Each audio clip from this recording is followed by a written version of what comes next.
Welcome to Lala's Story Corner. Today we're going to read Where the Wild Things Are, Story and Pictures by Maurice, Sendak.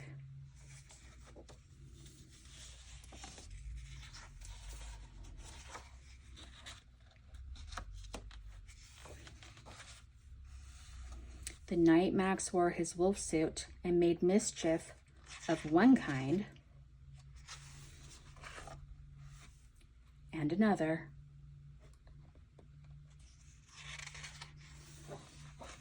his mother called him Wild Thing, and Max said, "I'll eat you up." So he was sent to bed without eating anything. That very night in Max's room, a forest grew and grew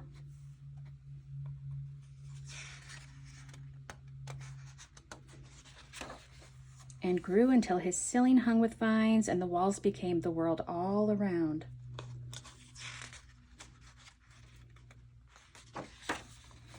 And the ocean tumbled by with a private boat for Max, and he sailed off through the night and day.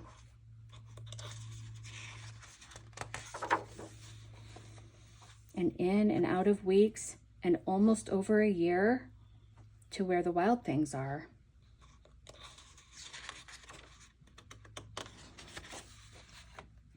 And when he came to the place where the wild things are, they roared their terrible roars, and they gnashed their terrible teeth, and they rolled their terrible eyes and showed their terrible claws. Till Max said, "Be still," and tamed them with the magic trick of staring into their yellow eyes without blinking once, and they were frightened and called him the most wild thing of all, and made him king of all wild things.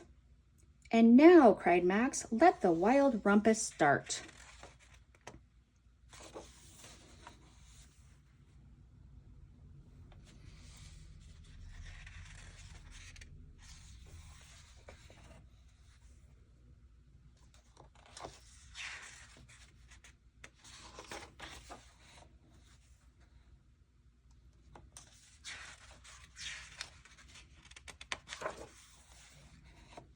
"Now stop," Max said, and sent the wild things off to bed without their supper. And Max, the king of all wild things, was lonely and wanted to be where someone loved him best of all. Then all around, from far away, across the world, he smelled good things to eat.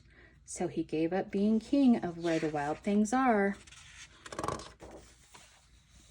But the wild things cried, "Oh, please don't go. We'll eat you up. We love you so." And Max said, "No."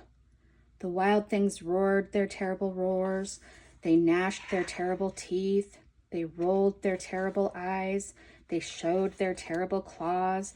But Max stepped into his private boat and he waved goodbye and sailed back over a year and in and out of weeks and through a day and into the night of his very own room, where he found his supper waiting for him. And it was still hot. The end.